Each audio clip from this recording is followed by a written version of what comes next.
this is an iHeart podcast. Guaranteed human.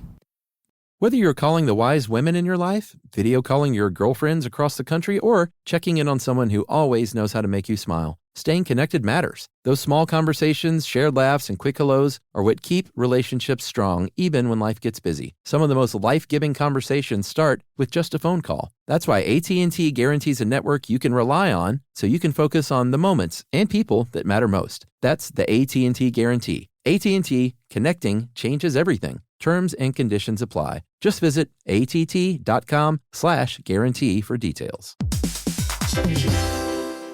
Dell PCs with Intel Inside are built for the moments that matter. For the moments you plan and the ones you don't. Built for the busy days that turn into all-night study sessions, the moment you're working from a cafe and realize every outlet's taken. Yeah, the times you're deep in your flow and the absolute last thing you need is an auto update throwing off your momentum. That's why Dell builds tech that adapts to the way you actually work. Built with a long-lasting battery so you're not scrambling for the closest outlet, and built-in intelligence that makes updates around your schedule, not in the middle of it. That's right. They don't build tech just for tech's sake. They build it for you. Find technology built for the way you work at Dell.com/Dell PCs. Built for you.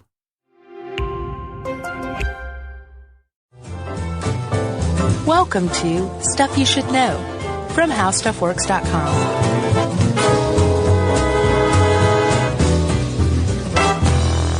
Hey, and welcome to the podcast. I'm Josh Clark. There's Charles W. Chuck Bryant, and no one else is in here with us yet again, because we've graduated to the point where we don't even need a producer. We need somebody who presses record and leaves. Yep. That's it. Because we're pros. Yep. Not P-R-O-S-E. P-R-O-S. That's right. We're not, but we are prosaic. Yes, but definitely not P-R-O-apostrophe-S. Very few things drive me crazier than that. And I know it's stupid and pedantic, but to see like somebody take out a huge billboard or something, and so a word has an apostrophe that shouldn't. Oh, pros. People say like leave it to the pros. And they'll put an apostrophe? Yes. And it's that graphic designer should be, docked a half a day's pay maybe. $80. Something. We want to issue, and you probably would get this from the title of the episode, but we want to issue a meal warning. Oh, good thinking. Because we've gotten complaints in the past when people are eating and get sick listening to some of these. Yeah, this would do it possibly for some people. I was fine. I ate a runny yolk egg sandwich while I was researching this. Yeah, right. It didn't bother me, but I could totally see how it could many people. I also want to say, if it comes up, do not go Google image search wound slough. Well, I just put do not Google image search maggot therapy at all. Okay, sure. But definitely stay away from wound slough. S-L-O-U-G-H. Yeah. Wow. Mm-hmm.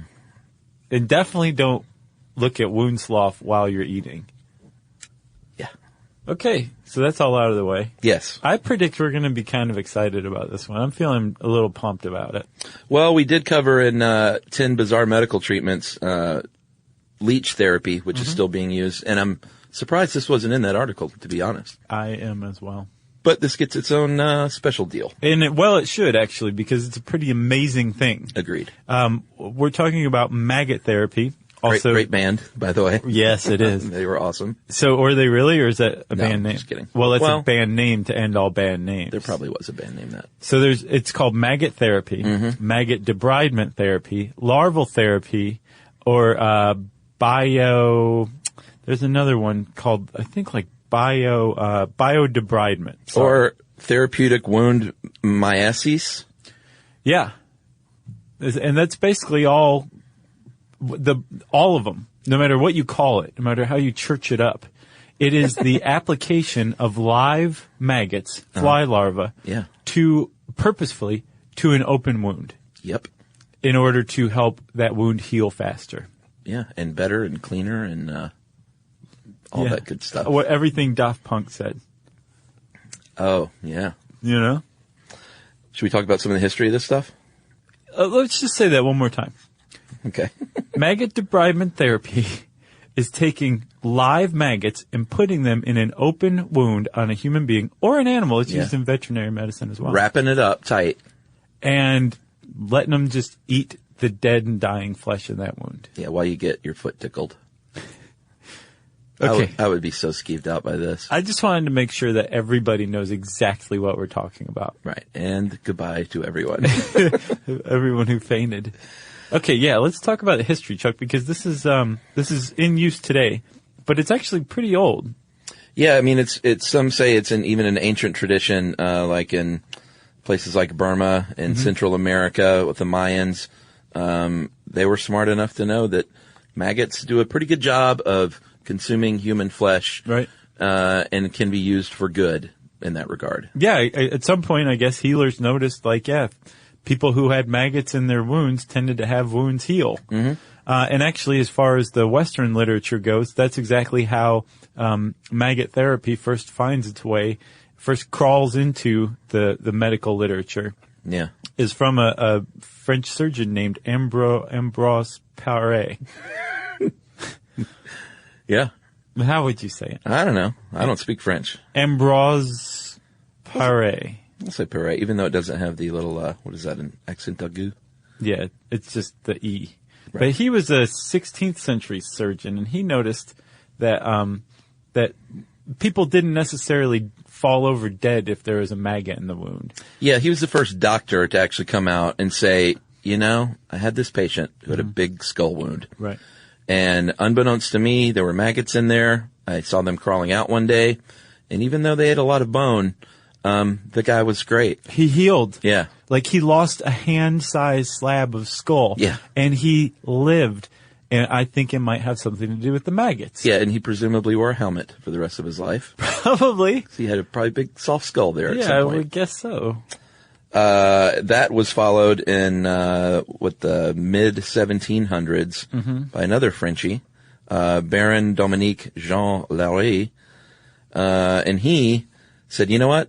On this Egyptian expedition, these blue fly maggots are actually doing the right thing and helping us out. Right. So it's almost like these doctors just noticed this. Exactly, and it meant enough to them that they were like, I should probably write this down. This is going to be my great contribution to medical history, the history of science, right? Maggot therapy. So it wasn't until the Civil War that a doctor actually said, I'm going to purposely put maggots in a wound. Yes. And see what happens. And that doctor was John Forney Zacharias. He probably didn't tell this patient that. I think probably he was just like, just bite down on this broomstick right. and look the other way. Do you want to lose your foot or do you want to try something really weird? Well, supposedly in studies, 95% of people, modern patients who are offered this therapy say yes to it. Well, yeah. Because I think that's what it comes down to. Yeah, it's a last resort, basically. Right. It's not the first thing they offer. Not necessarily. Right. So anyway, Dr. Zacharias, he had a great quote. He said, during my service in the hospital at Danville, Virginia, I first used maggots to remove the decayed tissue in hospital gangrene, and with my eminent satisfaction, in a single day they would clean a wound much better than any agents we had at our command. I used them afterwards at various places.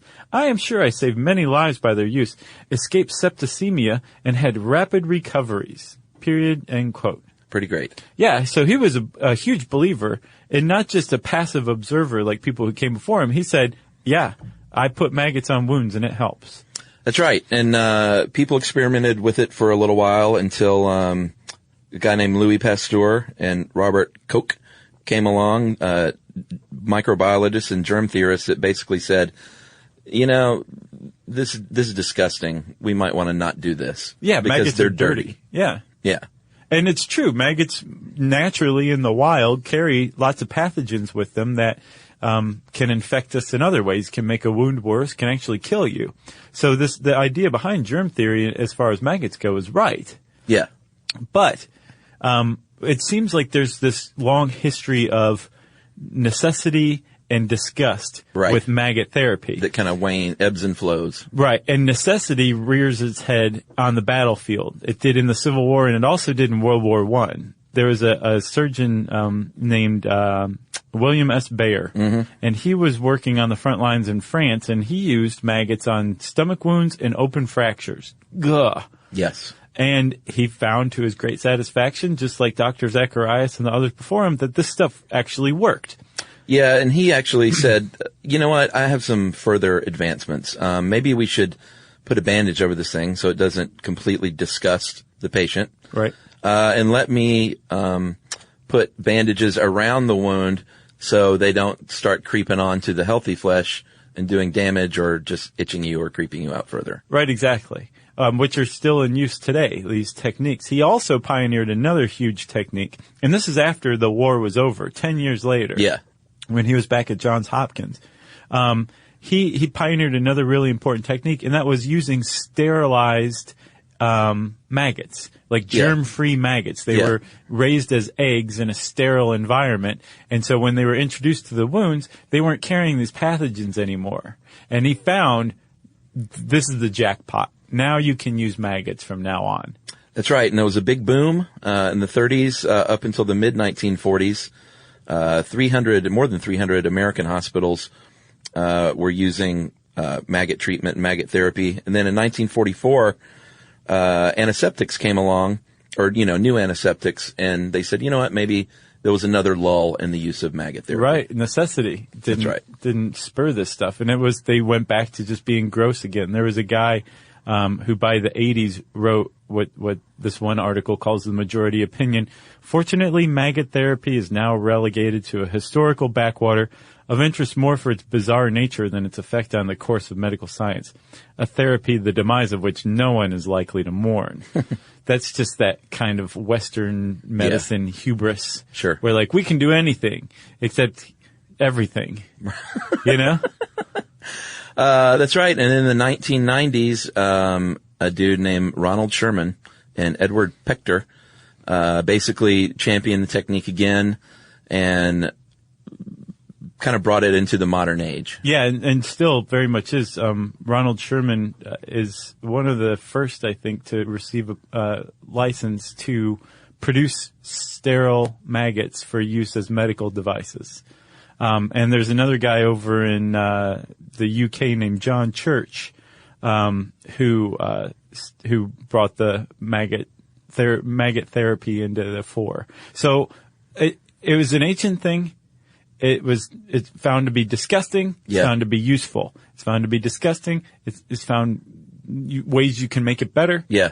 It's found to be disgusting. And then now that this idea of complementary medicine is kind of regaining some traction again. I think it's here to stay, though. I think so, too. Unless someone comes along in 10 years and says, no, you know what, it's disgusting. Well, Chuck, probably what we're seeing is the next thing that'll happen is there'll be some huge leap, some huge development in science, and science will get its hackles up again and feel pretty great about itself, and we don't need any of that stupid nastiness, and then we'll find that, no, you still can't beat good old-fashioned maggots. And that should be the title of this thing. You can't beat good old-fashioned maggots for healing a wound that won't heal otherwise. That's a great title. So you want to take a break? Yeah, let's do it. And we'll go treat our own wounds, and we'll be back shortly.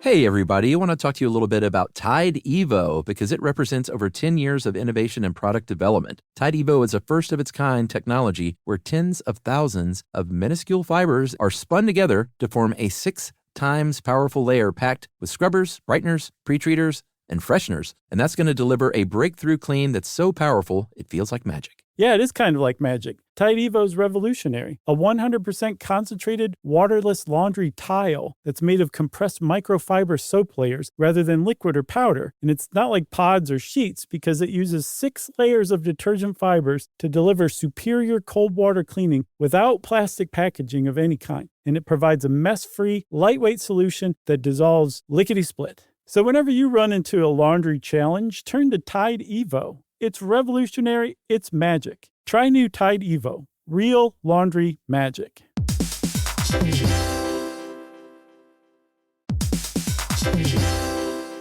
Dell PCs with Intel Inside are built for the moments that matter, for the moments you plan and the ones you don't. Built for the busy days that turn into all-night study sessions, the moment you're working from a cafe and realize every outlet's taken. Yeah, the times you're deep in your flow and the absolute last thing you need is an auto update throwing off your momentum. That's why Dell builds tech that adapts to the way you actually work. Built with a long-lasting battery so you're not scrambling for the closest outlet, and built-in intelligence that makes updates around your schedule, not in the middle of it. That's right. They don't build tech just for tech's sake. They build it for you. Find technology built for the way you work at Dell.com/Dell PCs. Built for you. Learning stuff with Joshua and Charles. Stuff you should know. All right. Okay. Let's talk about diabetes for a second. Yeah. More than 23 million Americans are affected with diabetes.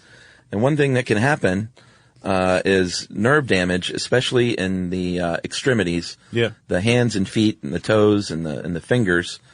Your blood vessels become hard and they don't circulate the blood like you need.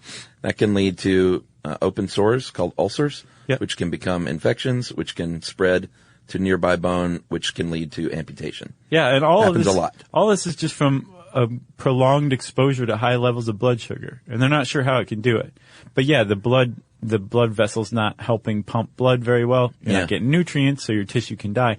But also that neuropathy, that deadened nerve cell, that actually makes it hard for you to notice if you have like a really bad ulcer on the bottom of your foot. You can't feel it. Yeah. And so you don't get treatment early enough so an infection can get out of hand. And when it spreads to bone, that's called osteomyelitis. That's problematic because that very quickly will lead to an amputation. And there's some pretty shocking stats here from this article that Tom wrote, about. is this Sheave Jam? Yeah. Nice. For sure. But about amputations from diabetes. Yeah, 70,000 toe, foot, and leg amputations each year in the United States alone. So crazy. And they say around the world, they estimate every 30 seconds someone gets a limb cut off because of diabetes. Yeah. That's sad. Yeah, it really is. And we'll do one on diabetes for sure. Oh, yeah. I'm some surprised we haven't already. Yeah, me too. But amputation is used to halt the progress of an infection. Yes. And that's usually the last resort. But what Tom points out is that there are plenty of doctors around the world, I imagine, that aren't aware that you can use maggots or have never done it before. And if you are facing an amputation from, say, like a wound, a persistent wound, a chronic wound that won't heal, you may want to suggest maggots to your doctor. You may have to actually take the initiative on this one. Yeah. And say, let's make sure that amputation is the absolute last resort. Let's see if we can put one more resort in there before then. I'm willing to let maggots crawl inside my body in this wound, this open wound, if you're willing to apply them. And they, like most doctors, love hearing when patients suggest treatments. Oh, they do. They love feedback. They love to be guided in their diagnoses and prognoses. Yeah. Love it. That's a tough jam. I get it. Doctors are frustrated a lot these days with self-diagnosis and online doctoring. Sure. But you should also be your own advocate. We've championed that before. Yeah, it's your leg. Yeah. If you want to keep your leg, you tell that doctor to go get some maggots, you're going to replace them with the doctor who will. I can find a guy. Yeah. I can get a guy by noon that'll put maggots on that wound. And actually, there's a group. I think Ronald Sherman, the guy we mentioned earlier, who's like the U.S. champion of maggot therapy. There's this group called the BTER Foundation, BTER Foundation, and they have all sorts of resources for people in that very situation, like how to talk to your doctor. Right. If your insurance won't cover it, let them know, because they say most insurance covers maggot therapy, but most insurance claims people are not aware of that. Yeah. So you may get denied at first, and here's how to talk to your insurance company. That's a great resource. It really is. That beats going to your doctor and saying, well, you know what, Josh and Chuck said, A, you're not going to like hearing this. Right. Because you think you know it all. Doctor, please take a seat. And B, put maggots on my feet. Right. And that's the other thing too. I mean, like, we wouldn't be suggesting this, and the BTER Foundation probably wouldn't be such advocates for it if it didn't work so amazingly well. In study after study, and we'll talk about the details of it, but there's so many studies out there.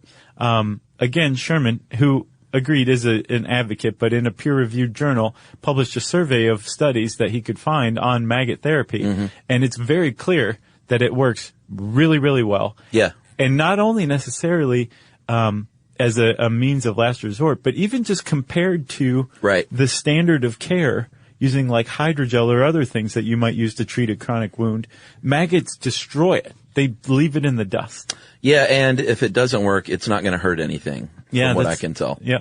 It just puts off how much longer before they amputate your foot. Pretty much. Yeah. So what'll happen is they will, well, let's get into this a little bit. Okay. There are 4 different, and where did you find this? Was this a research paper? Yeah, this is by Ronald Sherman, Mechanisms of Maggot-Induced Wound Healing, what do we know and where do we go from here? It was in the journal Evidence-Based Complementary and Alternative Medicine in 2014. That's right. And he describes 4 different phases of basically healing a wound. Homeostasis, inflammation, proliferate. Oh, man, I'm so bad at that one. Oh, yeah. Keep it coming. Proliferation. Nice going. And remodeling and maturing. And what happens is the cells get to work. They recruit other cells. They alter their activities and basically say, let's get to work cleaning and, on all 4 of these stages. Right. To help heal the wound. Yeah. And at any one of those stages, the next process can stall out. Sure. Normally it stalls out at inflammation because the infection gets out of hand and the body can't fight off the infection faster than it's laying the extracellular matrix for the new cells to be rebuilt, the new tissue to regrow. And that's a common thing that leads to chronic wounds that just won't heal. And that's where maggots are really, really useful. To basically interrupt that stall. Right. And get the car moving again in the right direction. That's exactly right. They kickstart it. So debridement is removing dead tissue, and that is really where maggots excel. They said in here each maggot can chew. Well, they don't exactly chew, which we'll get to. Right. They remove 25 milligrams of necrotic material, dead flesh, in just 24 hours. Yeah, that's pretty good. Yeah.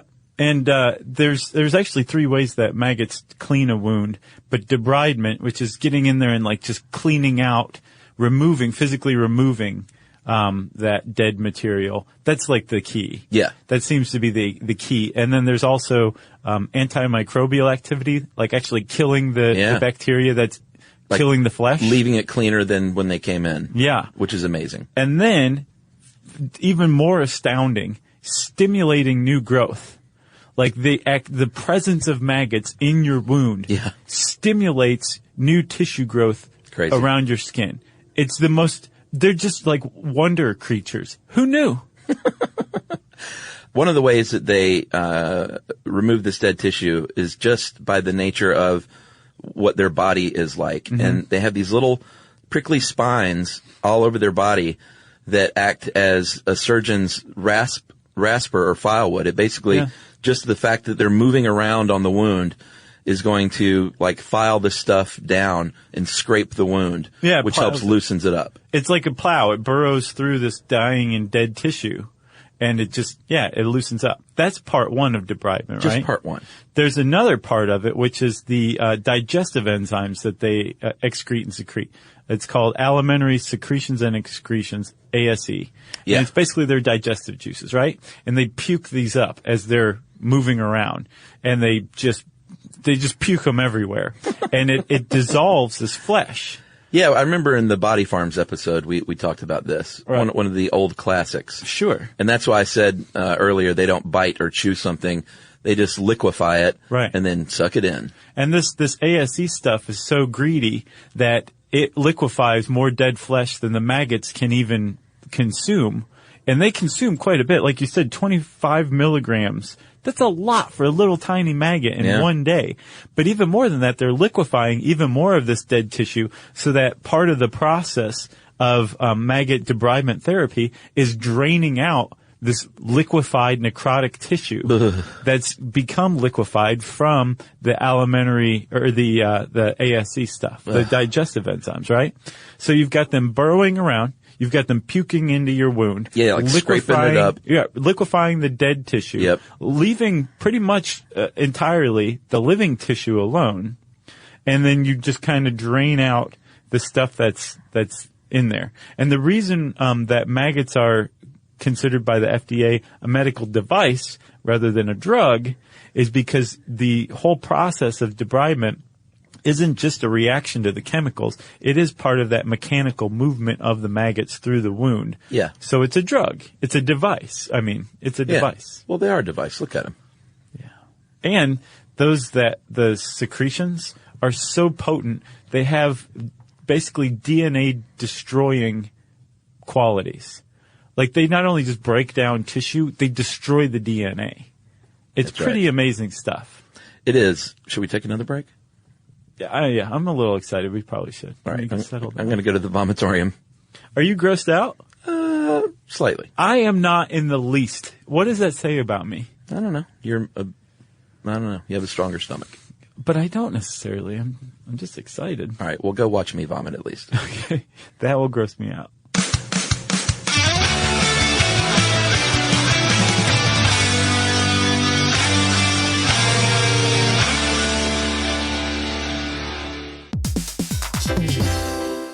Hey everybody, I want to talk to you a little bit about Tide Evo because it represents over 10 years of innovation and product development. Tide Evo is a first-of-its-kind technology where tens of thousands of minuscule fibers are spun together to form a 6 times powerful layer packed with scrubbers, brighteners, pre-treaters, and fresheners. And that's going to deliver a breakthrough clean that's so powerful it feels like magic. Yeah, it is kind of like magic. Tide Evo is revolutionary. A 100% concentrated, waterless laundry tile that's made of compressed microfiber soap layers rather than liquid or powder. And it's not like pods or sheets because it uses 6 layers of detergent fibers to deliver superior cold water cleaning without plastic packaging of any kind. And it provides a mess-free, lightweight solution that dissolves lickety-split. So whenever you run into a laundry challenge, turn to Tide Evo. It's revolutionary. It's magic. Try new Tide Evo. Real laundry magic.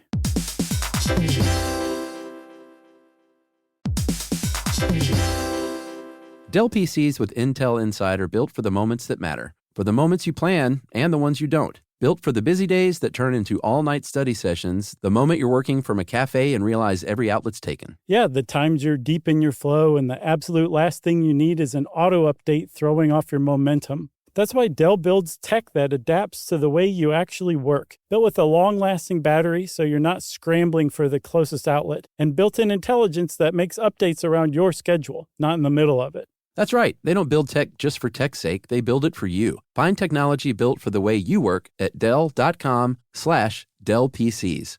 Built for you.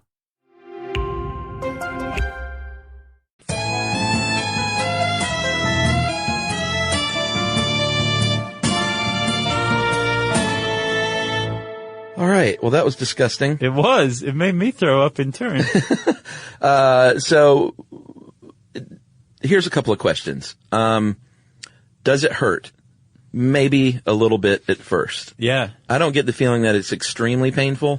It probably depends on the wound. But the first few treatments can apparently be a little bit painful. Right. And there's actually 2 mechanisms for the pain. One is that you have an open wound. Right? Yes. And you have maggots crawling over the exposed nerves in your open wound. That's not going to feel good. No, it won't. And then number 2, pressure in the wound can increase as the maggots get bigger from eating so much dead flesh. That's right. So yes, the cure to that is painkillers, which frankly, if you have an open wound with exposed nerves, you should probably be on those anyway. Sure, you will be. So it probably won't hurt because there'll be some sort of pain management going on, but you will still feel, most likely, unless the doctor completely numbs the area, maggots crawling around inside your wound. See, that's the part that gets me, is actually thinking about undergoing this therapy myself is what gets me. Yeah. Not like seeing it or reading about it, but thinking about having an open wound on the bottom of my foot and having maggots creeping around in there. See, the thing is I think anybody would feel that way. I think there's very few, including myself. I'm not grossed out by this, but I wouldn't want maggots crawling around in my open wound. But I think if your back's against the wall, and it's that, or you lose your foot, I'd try it. I would definitely try it. I think absolutely 95% of people would, apparently. And I would demand some high quality drugs. Yeah. And they also have, what is it called? Amnesiotics. To make you forget about it. Yes. So you can't form memories while it's happening. Yeah. So maybe that would be a nice thing to do too. So the other question is, can you just use any kind of maggot? And the answer is no. What they found is the most useful is the larva of the green blowfly. And like, we said earlier, these things are now grown, just sort of like the medical leeches. They're shipped in sterile containers. Right. As if it were medicine, even though it's a device. And the BTER, Foundation, they go into a lot about this, like, could anybody do this? And they say, well, no, because you need a prescription. It's an FDA-controlled medical device. Can you do it yourself? But they say anybody who can read can basically follow the instructions on the package. Yeah. I wouldn't advise that as your non-doctor. Sure, I'm not saying that either. Sure. But I mean, this may be your doctor's first time too. Their point is it's not difficult. Just follow the instructions on the package. What if you went into your doctor though, he got the maggots out and he put on his bifocals and was like, all right, let's see how to do this. Right. Or like he tears the package open, they go everywhere. You have like Jerry Lewis as a doctor. But although they do say, you can't just load it up with maggots. There should be no more than 8 maggots per square centimeter. Yeah, I saw 5 to 8. And so when you have the maggots applied to your, wound, they're going to make sure that the healthy area around the wound is covered up so the maggots can't get to it. Which goes back to World War II. Yeah. They're going to cover up the wound after they apply the maggots, 5 to 8 per square centimeter, like you say. And they're going to cover it up so they can't wander off because maggots like to leave before their work is done. Sure. They want to watch some TV. They're full. Pretty much. But they can still eat more if you'll keep them in there. Yeah. So they will they'll put the maggots in, 5 to 8, cover it up with this bandage, and basically they will just sit there and eat for between 48 and 72 hours. And then the bandage will be removed. The maggots will then, sadly, be incinerated or put into an autoclave. That's sad. Or put into a plasma gasifier. Or bronzed and hung on your wall. For real. Like an ant farm. Yeah, because it's like, thank you for this great contribution to saving my foot. Yeah. Now go be autoclaved to death. I would name them and save them and preserve them. Sure. You'd be violating, I'm sure, all sorts of medical waste laws, but. Who cares? And then that's what's called a treatment cycle. And most patients, supposedly go between 2 and 4 treatment cycles. And again, while this is happening, what's going on is the maggots are debriding the dead flesh, they're liquefying it, they're eating it, and they're also disinfecting it and stimulating growth, right? Pretty amazing. So with the disinfecting, they figured that there was some sort of gut flora that the maggots have that prevents them from being infected by microbial life. That would make sense because they're in that rotting flesh as well and they're thriving. Right. So what gives? Well, It turns out that there are a couple of types of I'm not quite sure what kind of bacteria they are, but they are that's not true. The Proteus mirabilis is a type of symbiotic microbe that you find in the gut of a maggot, right? Yeah. And this thing it destroys microbial life. So it's killing the bacteria that's causing this infection in your wound. But there's something that maggots, this is yet another thing. So think about it, Chuck, like you said. Maggots, the very structure of a maggot body debrides the wound. That's Pretty right. Amazing. This maggot antimicrobial stuff, not only does it kill microbes, it destroys the thing that naturally protects microbes, which is called biofilm. Yeah, we've talked about biofilm a lot on this show, and it's basically a film, like a literal film, they call it a polymeric matrix. But the easiest way to say it in layman's term is it's a film. Right, it's like a protective coating. Yeah, and the little spiny bodies, like one way they get rid of this thing is by roughing it up. Right. And that's exactly what the little bodies do. Right, and that's part of surgical debridement with like going in there and scrubbing a wound with, I don't know, steel wool or something like that. Yeah. That will break up the biofilm. It also must be awfully painful, right? Maggots naturally can destroy not just the bacteria, but also the biofilm that protects it too, which makes them extremely handy with things like MRSA and other antibiotic-resistant bacteria. And all kinds of ulcers. Right. Not like internal ulcers, but the open wound kind. Right, exactly. From diabetes, from bed sores. And there's been a lot of studies of people with bed sores that have found that maggots help those kind of ulcers tremendously. So, let's talk about this one study, or a couple of studies actually. There was one study of spinal cord injury patients that had, non-healing, ulcers, which is the problem. They monitored them over 3 to 4 weeks, and they were getting regular wound care at the same time. Like sometimes it's used in conjunction. I think usually is used in conjunction with like standard care. Sure.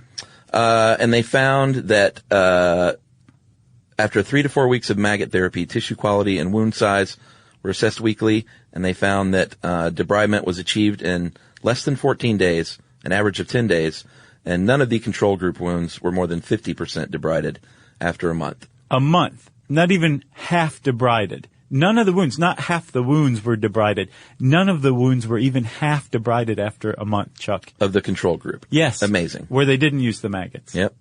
Yes, that's objectively amazing. It is. And then they did a larger clinical trial and found, this time they got 263 subjects, which is pretty good. Yeah. For this kind of rare treatment. For sure. And they found that, using the hydrogel, which you mentioned earlier, compression dressings, just the standard care. Right. That was the control. Yeah, that's obviously the control. They, it differed significantly between the three groups. What was the third group? The third group used bio bags, which are like, it's like a little pouch. You said it was like a ravioli. Yeah, and it's filled with live maggots, but it prevents them from burrowing. All it is using their chemical secretions. Yeah, that to me is just like, why go halfway? Right, exactly. Just well, a lot of people are like, open. I don't want a maggot crawling in my wound, but a bag of them is fine. Doing the shake near my wound. Right. So, it actually has been shown to be not nearly as effective as just letting what's called free-range maggots burrow through the wound. So they found the median time for debridement was 14 days with free range, 28 days with the bagged ravioli, and 72 days for the control. Yeah. That's pretty amazing. Yeah. Like, I don't know. I don't think it should be a last resort.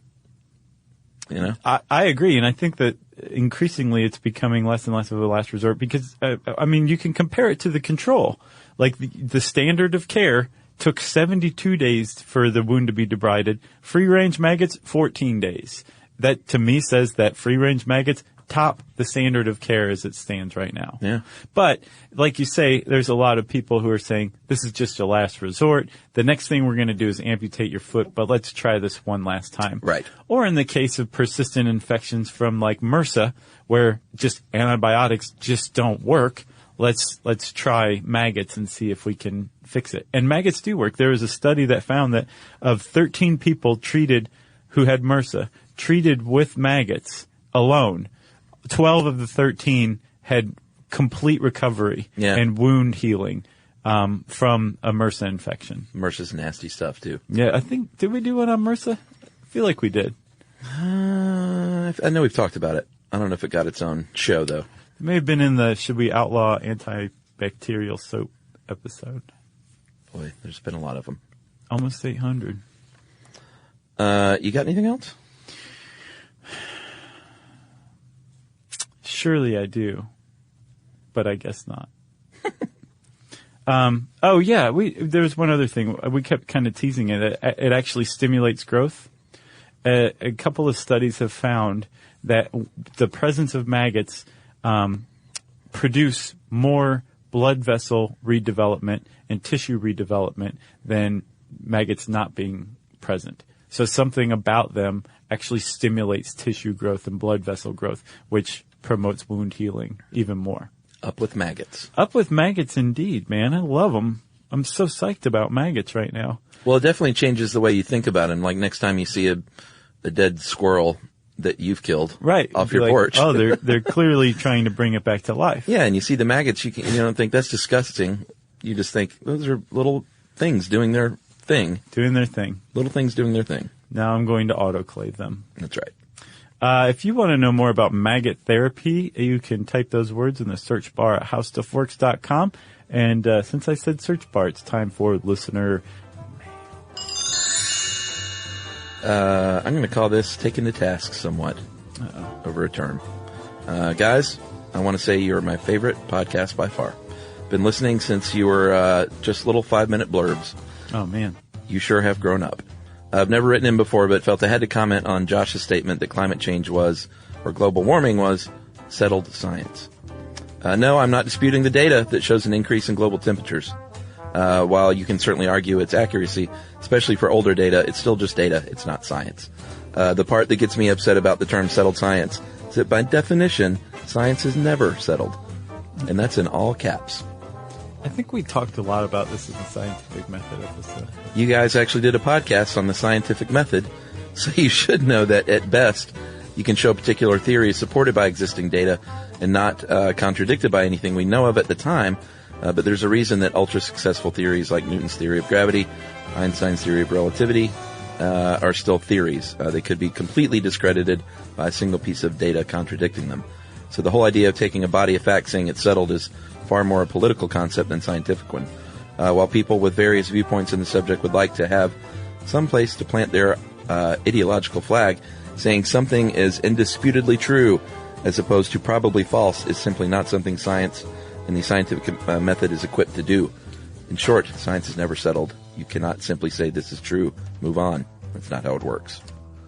And that is from Spencer Carpenter right here in our own Smyrna, Georgia. Oh, we're not in Smyrna. Well, I mean, it's nearby. It's a suburb of Atlanta. What I just did is what Spencer just did. Spencer, I was using a literary device. I was actually using the same type of argument that non-science climate deniers use against scientists. I was basically saying, like, it's done. Drop it. There's enough science there to say you're wrong. Let's move on and just all accept that climate science is going. So lay off. So that was a clever ruse? It wasn't a ruse at all. It was just, I was not being literal. Apparently, which is what Spencer deals in, literal terms. If you want to take us to task because you are overly literal, we want to hear from you. You can tweet to us at SYSK Podcast. You can join us on Facebook.com/StuffYouShouldKnow. You can send us an email to StuffPodcast@HowStuffWorks.com. And as always, join us at our home on the web, StuffYouShouldKnow.com.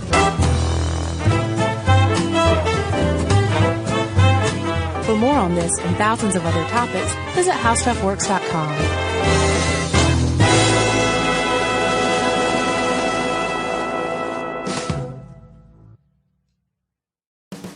Hey guys, it's us, the Jonas Brothers. I'm Joe. I'm Kevin. And I'm Nick. And guess what? We created our own podcast called Hey Jonas. We invented a podcast? Well, we didn't invent it. We just contributed to it. We're the first people to do podcasts. We get to ask other people questions because we're sick and tired of being asked questions. Well, sick and tired is a strong way to put it, but, you know. Tired and sick. Tired and sick. Listen to Hey Jonas on the iHeartRadio app, Apple Podcasts, or wherever you get your podcasts.